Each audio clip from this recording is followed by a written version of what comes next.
Hi, everyone. It's great to be here at the Digital Transformation Summit 2024 in Dubai. I'm Cody Combs, future editor for The National. I should first start by clearing up any misconceptions about what that title might mean. It does not mean that at some point in the future I will be editor at The National. It does, however, mean I, along with the business desk and technology reporters, cover all stories at the intersection of technological innovation and societal trends. So that makes it a good fit for today's topic. That is, of course, AI in the bottom line, a paradigm shift in business. We're going to be discussing how AI is transforming both the top and bottom lines of business for entrepreneurs and how it's really allowing people to hone in on return on investment like never before. We're going to be touching on how AI can enhance customer experiences, how it can really ratchet up customer loyalty, and of course, how it can really enhance existing sales and marketing tactics. We have an amazing panel here to discuss this today. I have done a lot of these panels, but I can safely say that everybody in this room has used at least one of these services, so that makes this very, very unique. So thank you all for joining us. I'm going to start by introducing Mr. Srinivasan Sampath. You're the Chief Information Officer at First Abu Dhabi Bank, the UAE's largest bank and one of the world's largest financial institutions. Mohamad Charafeddine, Vice President of Data and AI at Careem. Careem, of course, is the everything app for the region, making it easier than ever to move around, order food, groceries, manage payments, and much, much more in the future. We also have Mohamad Atef Hassouna, Senior Director, Machine Learning Data Platform Experimentation at Talabat. You, of course, know that as well. That platform really pioneering food delivery throughout the region. And Maaz, Vice President, Digital and Innovation Customer Experience at ADNOC Distribution, the UAE's largest fuel and convenience retailer with a network of more than 550 service stations. This is a very impressive lineup of heavy hitters today. I'm going to start with you, Mr. Sampath. As Group CIO of First Abu Dhabi Bank, how do you navigate the integration of AI into existing business processes and metrics, especially considering the potential of resistance and challenges? People tend to like their banks to be status quo, stable, pretty smooth. How do you integrate all that? Happy morning, everyone. Happy to be part of this panel with eminent leaders from different industries. I think, over the past 12 to 14 months, I think AI has created, especially generative AI has created a lot of excitement, starting from the boardroom to across the, various people within the organization. And they're curious to know that how it is going to be basically, useful in their respective areas and what sort of impact it is going to have. Many people are, rather than challenges in adoption, I think they're curious to know how, in which part of their activity that generative AI is going to come and influence in what they're doing. I mean, from FAB perspective, we have looked at, of course, like any other boardroom, we have a lot of queries from the boardroom in terms of what are we doing as an organization, what are the areas that we are looking at, generative AI bringing in efficiency, productivity, and all those things. The main challenge that we have is how do you fix the boundary across where do you want to actually apply generative AI? Because everybody wants to know that, whether generative AI or AI can be used in my area and, what can be done. So there's a lot of curiosity and, excitement on people to know where it can be applied and what it is going to come. So our first, attempt is to, educate the people on the overall, concept of what generative AI means. Because people, search through the net, go through ChatGPT, and then get to know about various things about generative AI, which are general knowledge. But what is that as an organization that we do? How do we want to progress about it? What is the roadmap? I think first is mainly to create an education starting from the boardroom, right? What is that our thought process here as an organization? There's no point in just jumping into getting generative AI and start implementing in various. I think we need to know the areas and boundaries in which we want to. So education and awareness across various layers, I think that's the first important challenge, because the understanding level at various level of completely different. So you need to start from the boardroom, get them the awareness of what we are doing, what are the constraints, what are the limitations, what is that you can realistically do in order to bring in AI into the organization. So first, our focus is to address this challenge on creating awareness and education across the different layers of the organization. And then one of the things is to, because it's so open that you need to know what sort of prompt that you want to write in order to get any result from an AI model or generative AI model. So that's another thing which we need to explain to people on how do you use a prompt, what sort of result that prompt is going to, because you need to know what to write, right? Because there is an hallucination possibility if the data is not properly available within a generative AI concept. So how do you bring that awareness? What needs to be done? And second, what is the governance and framework that needs to be applied? I think what is important across the organization is to have the governance framework.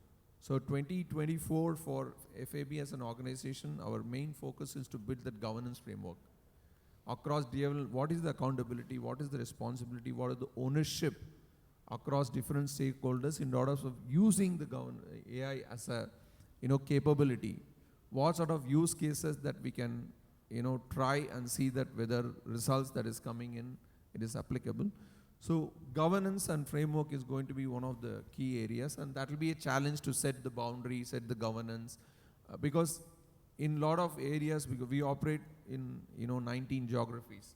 So the regulations and the mandate are still on AI coming out. It's not very clear how legally we need to be compliant with orders of information. As an institution, we are highly regulated financial institution, so we cannot be, using some of the generative outputs to expose it to external customers or external stakeholders. So where is the boundary in which we draw on how it has to be shared with people? So I think important focus will be on 2024 to build that governance layer and framework, address those challenges in terms of education, awareness, productivity where we can find, and then get into aggressively on implementing some of the use cases to get some benefits out of it probably somewhere down the line next year. Yeah. Quick follow-up question. In your view, what are the KPIs that AI initiatives should be measured against to ensure alignment with the bottom line? Do they differ from traditional metrics? The KPIs, differ from industry to industry, For example, a manufacturing industry using a generative AI model will have a different sort of KPIs in terms of lookout quality, accuracy, speed of output and all those things. I mean, from a financial organization perspective, I think initially we'll focus. There are two ways you can look at the KPI from a generative AI perspective. One is, how do you measure the model itself? Actually, is the model behaving properly? Is the model giving you the proper output? Is the model responding? Is the model repeating the same thing again and again? Or is it giving unique sort of outputs from you? So one is looking at how the behavior of the model, because the model will mature. And second is also look at the productivity. What is the productivity gain and a particular employee is gaining using the generative related capability. For example, we have been an early adopter of Copilot probably for the past 8 to 9 months, right? And we have clearly seen at least there is a productive gain of probably 3 to 4 to 5 hours in a week for some areas of resources who are actually using Copilot, especially when people are searching documents, people want to summarize on, a lot of emails, look at the action points and all of them. It definitely helps a lot in at least reducing, 4 to 5 hours on a weekly basis. So then we look at an overall, how do that productivity result into some sort of gain, right? So this is one of the initial KPIs that we look at. Then when we look at from a, customer call center perspective, there are lots, you receive so much of email communication from customers in terms of complaints, in terms of queries and so many things. How do we categorize them? How we can, make it respond to some of the queries without any intervention? How can we make it more customer-centric in terms of language? So what sort of the time to market that we achieve by implementing models though? So that's one of the KPIs. So I think the initial KPIs for the next 12 to 14 months will be very basic. But as we start implementing more use cases, next year to bring in financial insights, to bring in, revenue increases, performance in the business perspective, then the KPIs will probably mature into an advanced level of KPIs somewhere down 14 to 16 months. Yeah. Interesting. Mr. Charafeddine, I'm going to pivot to you as the VP of Data and AI at Careem. How do you approach measuring the impact of AI initiatives on both the customer experience and the company's financial performance? Thanks, Cody. Great to be here. Careem, we have a mission. We're a mission-led company to simplify and improve the lives of people. And therefore, we measure our performance like how do we evaluate ourselves with this mission? Are we really making changes and improvement in the lives of our customers, captains, and partners? And one way to look at value generation is, are people using it and using it often? So if I look at a certain metric, one metric is the transaction per user. How many times you're doing transaction on Careem for a certain user, and is this increasing over time, week over week, month over month? And Careem, we're an everyday app, we're a super app, we're an everything app where we have multiple verticals together around the user, and we connect them together to create synergy and familiar experiences. And therefore, for every vertical, we have like a transaction per user, per vertical. And we need to ensure that this is moving in the right direction. In addition, we have at a platform level, how often are you coming to the platform, to the everything app? So that's like a basic engagement metric. And for every service, when you open the ride or food, or even when you open the everything app, does it resonate with you as a user? So does it resonate with your preferences, your past history, with the context right now, where you are, what time you are, what time of the day you open the app? So that contextualization and personalization is key. And we don't have to do it at every service, but in every touch point across the everything app. So at the platform itself and in every service. So personalization is one way to manifest value generation. And if we personalize, you find it useful for you, then we expect the transaction per user engagement to increase. Where do you see personalization touch point? When you open the app, the layout of the app itself is personalized. When you go to the food app or the grocery app or the Careem Pay app, the services or the categories or the restaurants or the cuisines are personalized for you. If you click on one cuisine type, what you see inside those cuisine, that list is also personalized for you. If you go to a menu, what we highlight as things that you might be interested in are personalized. When you search, the search result is also personalized. So if you're vegan, or if you don't like beef or don't like chicken, or have a certain dietary preference, that is also personalized. Not only that, when we bring generative AI or an AI assistant to Careem, the AI assistant has to be personalized. So when I engage with it and you engage with it, the answer should be different. So it should know me, it should know my preference. And the more I use it and engage with it, it becomes like a personal assistant. So it's a personal assistant for me. So this is our like one area on the personalization to increase engagement. There's another application of AI on the optimization. So when we say an ETA, a certain item will be delivered at this time frame, we have to be, have to apply a lot of machine learning to understand or to predict the confidence that the time will arrive, that the meal or the order will arrive within this time frame. And if you saw earlier in the year in Dubai, we had a big marketing campaign on eat on time every time. So we stand behind that value proposition. And if we're delayed, we pay like a dirham for delay for every minute that we are late. So this, you need a lot of AI and machine learning to predict that with accuracy, and we need to keep improving on that. Anything that we increases the trust and reliability with our customer is a plus for Careem and our customers and partner. And we continue to push the envelope on that. There's also an area of, I think Mr. Jamal talked about penetration testing and integrity, a lot of security that we need to bring to the platform. And there's a lot of machine learning involved in the integrity piece. And given the dynamic nature of trying to be the everything app, because let's face it, you're not the only ones operating in that space, how do you continually, tweak your AI approach to try to stay one step ahead of the competition? You probably don't want to reveal all your trade secrets, obviously, but can you give us any sort of hint about? Yeah, we always, I think the secret sauce always start from the customer. Like your reference is the customer, not the board, not like the reference, the judge is the customer. Is the customer engaged? Do they see value, whether customer or captain or partner or restaurant partner? If they see value, then you're in the right direction. So this is the customer obsession is our North Star. We try to put this, as the North Star of how we align what we are developing, does it generate value for our customer? If it does, then it's meaningful. And then there's multiple things that we need to do. Then there's a prioritization of an ROI, what value generation divided by the investment and time that is needed.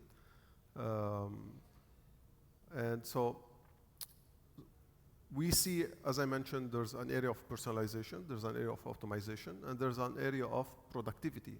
So if we are efficient as a company, then we could also reduce prices, then we could do more things for our customers. In the areas of productivity, whether in development, engineering development, writing code, you mentioned autopilot, GitHub autopilot, and there are areas where not only on the engineering and QA testing to ensure that we're robust from the software that we are developing, also on the marketing asset, for instance. 80% of the marketing asset that you see across the Careem surface is AI generated. 80%. So it allows us to move very fast and iterate quickly. And we also use Gen AI on the legal side. So legal tech is using generative AI. There's a lot of area that in care and customer support, as Mr. Srinivasan mentioned, where care, there's a lot of topic understanding and even chat and communication and resolution with our customer. However, the resolution will take more time because it has to follow a certain SOP, and we have to be robust in the resolution. Otherwise, there might be a hallucination, or there might be a resolution that doesn't fall within the confine of the standard operating procedure of the company. So I expect resolution or actionability of the AI agent to come later, of the AI assistant to come later. But initial FAQ is a low risk and will come earlier to market. And Mohamad, I want to bring you into the conversation now. In your role overseeing machine learning and algorithms at talabat, how do you ensure that AI initiatives are aligned with the company's overall business objectives and still contributing to that bottom line? Thanks, Cody. This is a great question. I think it's really important for us to be grounded into the business value that AI can generate and to really observe the ROI. Oftentimes we see the hype, the hype curve on any new technology can get us sucked into how attractive the technology is, and we forget what actual value we can bring. So we really, in talabat, we really try to focus on the flywheel of value. So this flywheel of value starts from the customer, like Mohamad mentioned, of course. We really start with the problems. We start with the problem statements and focus on what priorities does the business have. So from there, we start to create demand around what AI can offer. When you have demand, you automatically create a problem for yourself and for your team, because there is a ton that the business wants to do, and prioritization becomes a challenge. So once you have created demand, now you have to create focus. So that's the second step. We create focus by what we call the qualification process. So every opportunity, every use case has to be sized. We have to really understand what's the upside, what's the cost that might be associated, and then we do this prioritization exercise. Now, step 3 of this flywheel of value is to, for every use case, try to slice it as thinly as possible. So the slicing here is basically the MVP. What's the 80-20 that we can do? What's the minimal amount of effort that we can put in for the first iteration that can test the hypothesis, that can really help us gain confidence that the initial idea was indeed what the customer needed, and then we can move on to step 4, which is to iterate. And it's very important, this step, because oftentimes also the business kind of wants one-stop solution. Just give me everything all at once. Let's go all in on ML and AI. And that's not actually very true. The first rule of machine learning is actually not to use machine learning. You probably want to start with a simple heuristic, a simple rule-based logic that is domain-driven, that is driven from domain expertise, and then iterate on it, use some data to enhance it, and then you start to optimize for the global population, all of the customers, and then you move on to personalization. So like ML comes in like V4 or V5 of your solution. So this iteration is very important. You have to have continuous experimentation and test future versions of your solution. And then once you've done that, the last step is to bring us back to the first step, which is to communicate within the organization what has been done and create visibility around it. And that will create more demand. So it brings you back to the first step. You have more demand, and then you have more to focus on. This is actually our quarterly cycle, more or less, in Talabat, where we try to align all of what we're doing with business OKRs. Every single project, AI-driven or not, could be simply data-driven, is always tied to a business OKR. Can you give us some concrete examples? And you already sort of touched on this, on how you're using AI to sort of optimize Talabat. Yeah. So when you open the app, one of the key assets within the app is actually the restaurant menus themselves. And historically, menus are on paper. They are not digitized. And every restaurant takes their own approach to digitize them. You can see QR codes, you can see paper menus, you can see websites. But within a platform like Talabat, we have to standardize all of this. And then OCR, or optical character recognition, is actually a very old technology that has been there. But you'll see most of the solutions that we can use up until a few years ago were very tedious. You have to really annotate the document and make sure that you capture all the names of the items and the prices. But with the recent advances in Gen AI and the vision models, it's extremely powerful. And if you're involved with, or any company that's invested in OCR technology, I'd urge you to explore these vision models, because they're extremely powerful and they can completely revamp your business model. So this is one step. Just onboarding the menus onto our platform is something where we use AI. Now, once we have the content, we try to enrich it. And content enrichment happens in multiple ways. We, for example, think of labeling the restaurants. So, identifying that this is a specific cuisine for the restaurant. This is an Egyptian restaurant. This is an Indian restaurant. This is obviously happening with AI, because AI is very powerful at content understanding and content enrichment as well. Also on the item level, knowing whether an item is vegetarian, contains eggs, contains meat, all of these things, protein-based, even also not just food, but groceries. So, the ready-to-eat meals, the high-protein meals, the keto meals, cooking beginner-friendly meals, all of these labels are very useful for the customers. So this is where AI also shines. Now, after content understanding, you have the opportunity to fill in the gaps within content. So you've onboarded content, you've tried to understand it and represent it well. Now you have an opportunity to generate content. And that's where actually the generative part of generative AI comes in. So we try to generate gaps in the content, such as stock images or things that are standardized, that you don't have to worry about customer expectations, because you don't want to generate an image of a sandwich that it looks amazing, but then the customer receives something completely different. And obviously you communicate very well when you have AI generated images or things like that. We also look at contact and care contact, customer care interactions. But to avoid hallucinations, one thing we've opted to do is to really leverage AI in the intent understanding. So really, the tree of possibilities and the tree of reasons that the customer might be contacting us for is quite well understood. However, mapping the customer's query to that tree is something that AI can really do well. And the response does not have to be generated on the spot. And this is often where some AI systems fail because of hallucination. So the customer can lead it to a conversation that is undesirable, but we've mitigated that by just focusing on how AI can understand what the intent of the query is, and then we can take it from there with the classical tree and respond with a prepared response that is not automatically generated, but also doesn't have to go to an agent every single time if we can automate the responding process. The last thing I mentioned is personalization. which is one of our biggest bets as well. And it's just not on talabat level, but also on Delivery Hero. As you probably know, talabat is part of a bigger group within Delivery Hero, and our personalization platform is actually the best within Delivery Hero.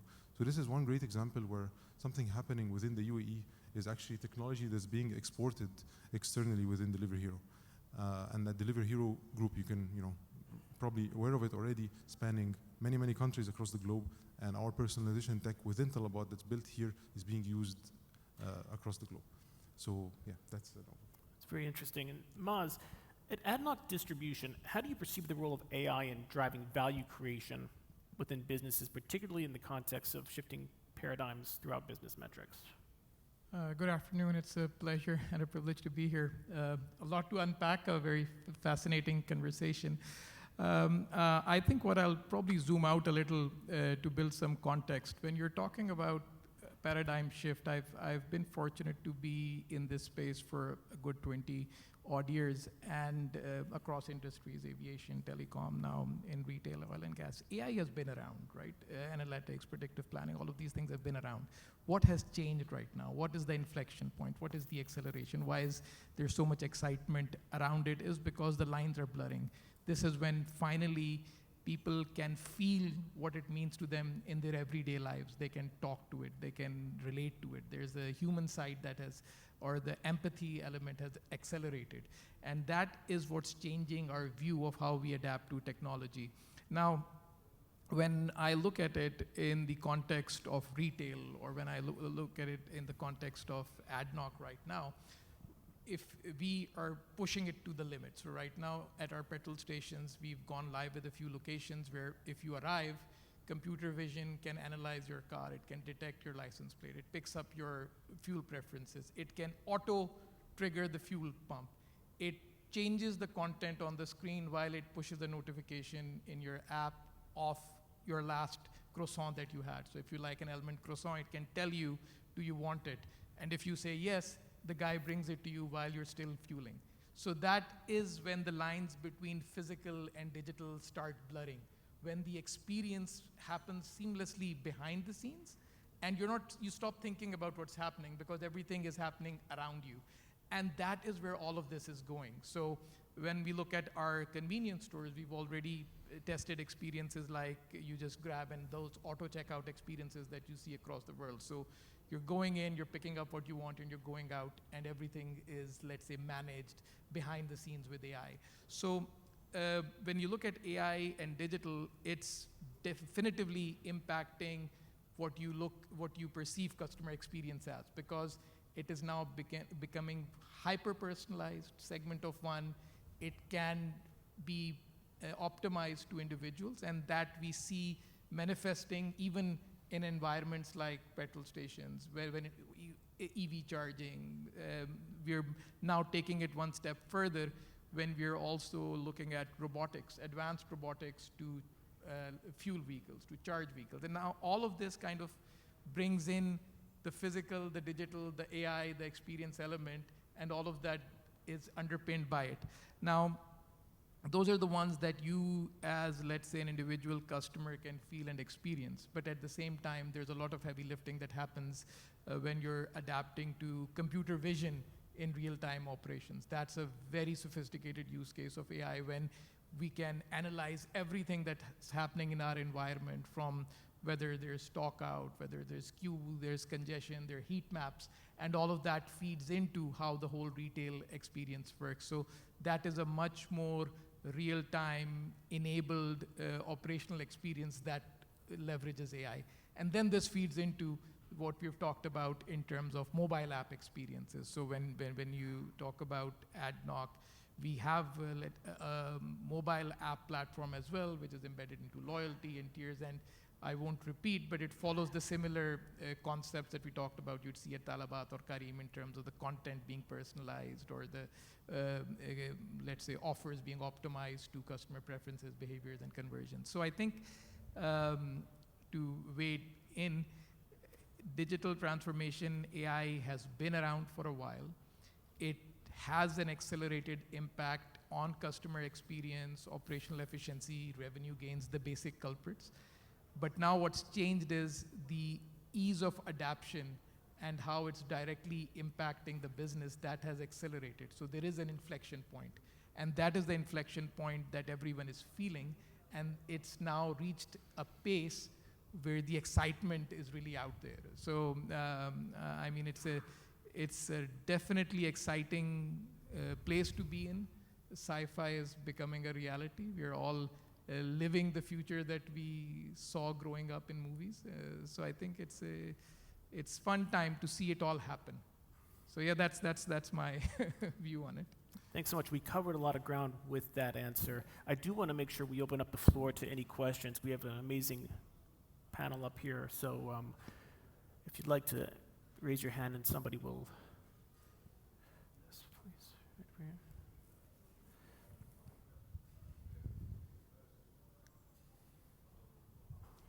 Thanks, panel. Wonderful discussions. It's very interesting to know what's going behind, right? As being in the technology, yeah? So one thing is the customer experience. As a customer, when I open my banking, I can do everything in a click of a button. And whatever I want to order, like these are all normal apps that we use. My question is around, everything is personalized, right? I feel like whenever I open, my applications know more about me than I actually do know myself, right? Because if I look for something, you know, I don't know, every app gets what I'm looking for. So I'll get similar results everywhere. So this is all part of your Gen AI, whatever is going behind, right? So my question is around data security. On the one hand, we are too much focusing on customer experience, lots of personalization, whatever I'm looking for, it knows exactly what results. Even my web results will show me the same results that I have looked in a different app, basically, right? So my question is around how much focus we have put in behind the data security, data protection, because as an organization, even to start from the board, this is a very important point, yeah, because our data, customer data, so how much protection and these kinds of data governance goes behind before you come out with all these things? I think as a financial institution, protecting customer data is one of the topmost priority. With the consumer protection regulations, the bank is liable for the customer data to make sure that we protect the data, even though if it leaves from our ecosystem. Now the ecosystem is so collaborative, right? It's not that, your data is operated only within financial, with open finance coming in, you're going to start sharing data with other third-party providers, right? Yeah. So one of the primary priorities for us is to how give the data protection to the customers so that they trust and have confidence that their data being managed and secured properly. I think that's, and with generative AI, the hackers are also using Gen AI. It's not that only, yeah. We are using, the hackers are also using Gen AI in order to become much more sophisticated in terms of how can intrude into various, platforms and get data. So I think that's one of the top priorities from a data security perspective, not only exposing to the external stakeholders, even internally having access of data into different people who get involved as part of the process. I think we have a very multi-layered secured approach to protect the data in terms of encryption, in terms of making sure that the communication flow between various layers are properly controlled and there's no leakages. Of course, it keeps evolving as we go, as technology emerge. There are, gaps which come in, and so we quickly identify the gaps and then make sure that the data protection is properly enabled. I think this is one of our topmost priorities, which is why I said in the beginning that establishing a governance framework for AI is more critical, because what data exactly you feed into the model is what the output that you're going to get. And as banks, we always struggle for clean data, yeah, right? Yeah. Because we have customers who have been there for years and we don't have proper updated data of their information. Yeah. So data cleansing and proper data, into the respective models is very critical for us. So I think protection of customer data, consumer data is a topmost priority across all angles in what we operate with. So you keep on evolving with the risk aspect as well, yeah? The data protection aspects as well. Yeah, absolutely. Absolutely. I think, we have various layers of monitoring, various layers of security, various layers of governance in place already. And with Gen AI coming, you see, we have been using AI for years now. It's not that AI is something which we are using now, but with generative AI coming in, it is more exposed to people who are now conscious about how this AI is getting applied, right? Exactly. So with that, that's why I said even, educating a user to write a prompt is important. Because the output which is coming from a generative AI model, the user should be having the knowledge to interpret it properly. And there should be explainability and traceability of the output coming from the model. So that's where I think educating user how do they write prompt is also critical, so that the data is not without any, without our knowledge, should not get exposed to a wrong user, right? I mean, we have various segments. We need to protect data across segments exposed. So even by chance, the wrong data should not be exposed to a wrong stakeholder. So we keep evolving on it. We keep continuously monitoring it. And then there are processes in place which to take care of it. Yeah. Thank you. Questions?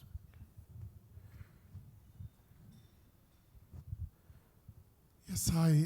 Thank you so much for a good discussion. Actually, my question probably related to the topic here. Coming from education background, my name is Dr. Munir Majdrawi from Zahid University. One of the challenges that we have is really produce graduates that they are ready to join the workforce in the future. So I want to take advantage of the expertise here, because there is a lot of discussion about what kind of jobs will be replaced by AI in the future and how that will be impact on the industry and companies like yours. So my question to you, if I may ask you, what kind of routine activities or jobs that you see in your field that AI will impact, and how we can prepare the workforce or our students to be ready to take over the new jobs that could be available in the near future as an impact on AI on our business. Thank you. I think I'll shed a little light on it. I have a 14-year-old, and I have this discussion with her every day. So I think the skills will fundamentally change.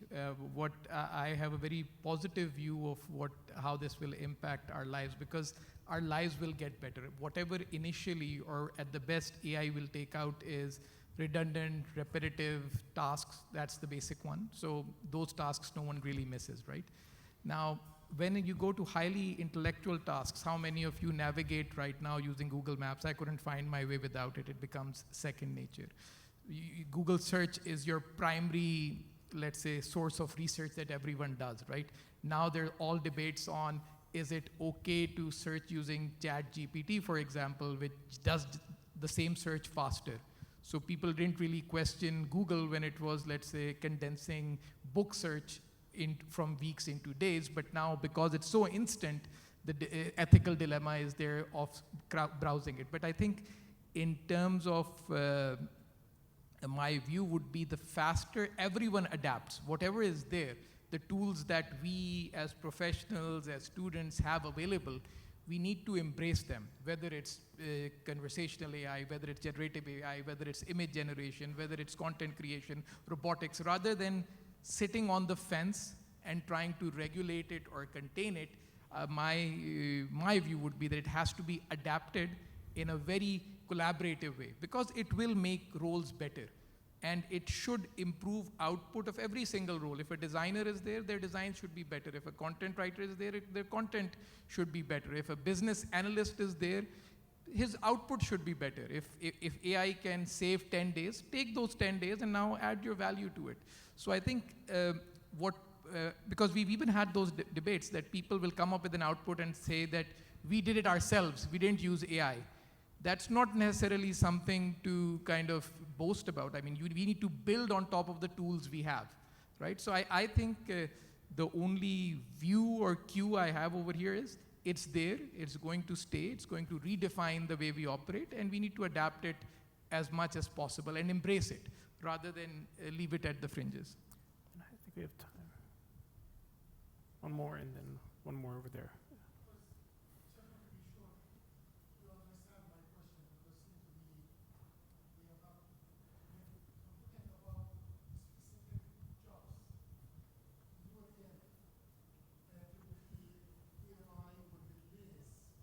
These jobs as routine jobs. So my I'm not view, talking about so my view over here is roles, functions will not be replaced. They will be enhanced and amplified. So that's my basic view on this, that the nature of the function remains there. There will be designers, there will be content writers, they will assure on quality, but it should improve their output. So so maybe if you needed 10 people for the same role, you'll have 2, but those functions will remain, but their quality of output will improve. I think from technology perspective, the developers' jobs will go down because most of the code, majority % of the code will be written by the AIs. Okay, if you listen to the founder of NVIDIA, Jensen, he has said in future we don't need developers because AI will write the code. Most of it, even today, I think, we have seen at least 20 to 30% of developer productivity by using Copilot. Right? So majority of the code will be written by GI and probably very little bit of intervention will be required by developers in order to write code. So I think future developer community as such, if they are only pure coders, I think there is no scope. So they have to look at extending their skills into what they can do from an AI modeling and perspective. And I think every single curriculum should have AI as one of the subjects for them to know about what they can do. Purely from technology perspective, we are seeing that the developer community will keep coming down. And more code will be written by AI. I don't know if we have time to... we have a little bit of time to elaborate. There will be an acceleration of work to be done. So I have a certain job. That job time will reduce. The number of people who need to develop that job or build that job will reduce because the productivity is increased. You could run much faster. And in terms of coding productivity, there's an abstraction that is happening. So rather than nobody's writing assembly code right now, well, our people are at a higher abstraction language, programming language. And then the prompt is also an abstraction language. And then ultimately, with time, we will be building code at the speed of thought and feedback. So you declare, hey, here's what I'm thinking about, here's what I want to do. And then there's an automated code that is being generated, and you give feedback. You also send it to a customer will bring feedback. So ultimately, there's a building code at the speed of thought and feedback. I think we have time for one more quick question. Yes, you, sir. Yeah, thank you. This is Dr. Jassim Al-Awadi from the telecom sector in the UAE. Thank you, Mohamad Atef from Talabat. You said a very good statement for the executive leaders in the organization. If you want to implement generative AI, you can't go to generative AI from scratch. You need to build the steps from beginning, starting from expert system, all the way in AI, predictive AI, and then go all the way to generative AI. My question to Mohamad Charafeddine from Careem, you mentioned that you have implemented in Careem generative AI for some of the internal departments, like legal and so on. What Careem did and what Careem is doing to make sure that those generative AI are diffused or effectively diffused and used by the employees within the organization effectively? Yeah, so we have an internal program led by the Chief of Staff office, so at the CEO office, on increasing the AI literacy. So that program goes across different functions of Careem, encourages educate and encourages and bring champion, educate champion within each function. So you have champion, you invest on the champion, and then you would want that those training the trainer, those champions are also diffusing that knowledge within their function. Areas where we have Gen AI for productivity within Careem are on legal, care, marketing and design, and coding. So engineering, coding, QA, and actually just code development. So it needs, we track this, so it needs executive support, number one. It needs a program, number two. And it needs tracking. So there are certain metrics, and there's those metrics, we report on them every month. There's a strong follow-up on those. Those are always top of mind. And there's always a celebration of what has been done. There's also hackathon that we do internally to bring also innovation outside the box, different cross-functional teams collaborating to bring new value to Careem and to our customers. Our time, unfortunately, has expired, but this topic definitely has not expired. We're all going to be discussing it in the days, weeks, months, years ahead. It's very exciting. So I want to thank you all for participating in this and all your wonderful questions. We talk about artificial intelligence, large language models, generative AI a lot at the National. Feel free to check us out at thenationalnews.com. We also discuss all of these companies. They're very impactful throughout the region.